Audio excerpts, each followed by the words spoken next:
What if the strongest prison you will ever live in is not poverty, is not your past, is not the people around you, but your own mind, that quiet voice inside your head, the one that whispers every time things get hard? Stop. You've done enough. You're not built for this. That voice is the real enemy, and this is exactly what the book Can't Hurt Me by David Goggins is about. This is not a normal motivational book. It is a confrontation, a mirror, a brutal wake-up call that forces you to face who you really are. David Goggins is not a man who was born strong. He was not special. He was not gifted. He was not lucky. He grew up in violence, in fear, in poverty. He struggled with learning disabilities, and for years he hated himself. At one point in his life, David Goggins weighed over 300 pounds. He worked a job he hated. He had no direction, no discipline, no belief in himself. And then one day, he asked himself a question that changed everything. How long am I going to keep running from pain? That moment became the turning point of his life. One of the most powerful ideas in this book is what Goggins calls the 40% rule. He says, when you think you're done, when you think you've reached your limit, you've actually only used 40% of your potential. Your body is capable of much more. It's your mind that quits first. Pain is not the problem. Discomfort is not the enemy. The real enemy is the habit of quitting. The moment things become uncomfortable. Goggins learned this lesson the hard way. When he decided to become a Navy SEAL, he had only a few months to lose over 100 pounds. Doctors told him it was impossible. People laughed at him. His own mind told him to quit every single day. But instead of listening to that voice, he did something different.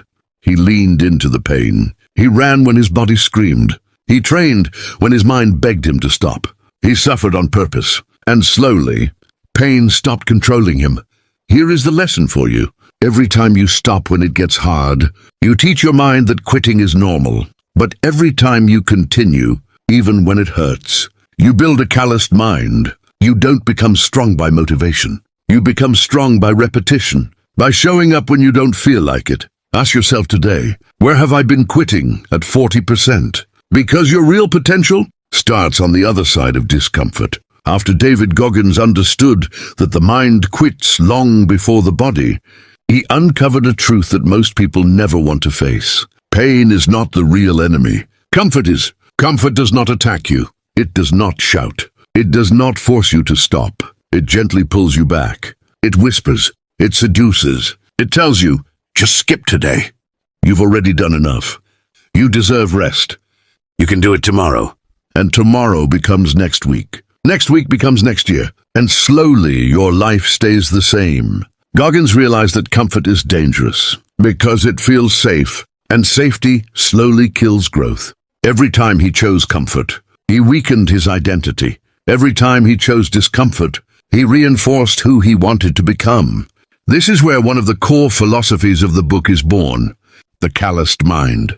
A calloused mind is built the same way calloused hands are built. Not in one day, not in one moment, but through repeated exposure to stress, pain, pressure, resistance. If you avoid hardship, your mind remains fragile. If you run from discomfort, your confidence remains borrowed. But when you voluntarily step into discomfort, again and again, your mind adapts. It stops panicking. It stops overreacting. It becomes calm in chaos. David Goggins was not created by motivation. He was forged by suffering. In the book, he shares one of the most extreme experiences of his life. His first ultramarathon, a 100-mile race. At the time, he was not an experienced runner. He had no background in endurance sports, no proper preparation, no safety net. But he signed up anyway. Why? Because he wanted to find out who he really was. When excuses no longer worked. During the race, his body began to collapse. His feet were destroyed. Blisters stacked on top of blisters. His muscles locked up. His kidneys started failing. He was urinating blood. Medical staff told him to stop. Doctors warned him he could die. And in that moment, his mind attacked him with everything it had. Quit. This is insane. You've gone far enough. You don't need to prove anything. But Goggins had trained for this exact moment. Not with positive thinking, not with motivation, but with mental discipline. He slowed his breathing. He accepted the pain. He stopped negotiating with his mind. He didn't argue. He didn't complain. He simply kept moving, step by step, mile by mile, moment by moment. He finished the race, not because he was fearless, not because he felt strong, but because he had built the ability to stay present inside extreme suffering. That race taught him a brutal truth. You do not rise to the level of your dreams. You fall to the level of your standards. In everyday life, most people are not defeated by failure. They are defeated by discomfort. They quit the gym. When muscles start burning, they quit studying. When boredom replaces excitement, they quit their goals. When progress becomes slow and invisible. But growth does not live where it feels good. Growth lives where resistance begins. Now pause and ask yourself, how many times have you stopped? Not because you were incapable, but because it felt uncomfortable? How many versions of your potential have you abandoned? In the name of comfort, here is how you apply Goggins' philosophy to your own life. First, stop asking yourself, how do I feel today? Feelings are unreliable. Feelings change with sleep, food, mood, and weather. Instead ask, what must be done today? Regardless of how I feel, discipline is choosing action without negotiation. Do one difficult thing every single day. One thing your mind resists. Wake up earlier than you want. Train when motivation is gone. Study when focus is painful. Work when excuses are loud. Not to punish yourself. Not to impress anyone. Not to chase validation. But to build evidence. Evidence that you are capable. Evidence that you are reliable. Evidence that you keep promises to yourself. Goggins calls this process taking souls. It does not mean hurting others. It means defeating the weaker voice inside you. It means doing the work when others stop, including the old version of yourself. Each time you win that internal battle, something powerful happens. Your confidence stops coming from words. It stops coming from quotes. It stops coming from motivation videos. It comes from proof, from knowing, deep inside, that when things get hard, you do not quit. Because discipline creates freedom. And voluntary suffering, when chosen daily, creates an unbreakable mind. Most people forget their strength. The moment life becomes uncomfortable, Goggins trained himself to remember. When his mind said, "This is too much," he answered with proof. Proof that he had survived worse nights, worse pain, worse odds. This is how mental toughness is built, not by avoiding pain, but by collecting it, studying it, and using it when life demands more. Another hard truth the book delivers is this: you are not special, and that is good news, because special people wait to feel ready. They wait to feel inspired. They wait for perfect conditions.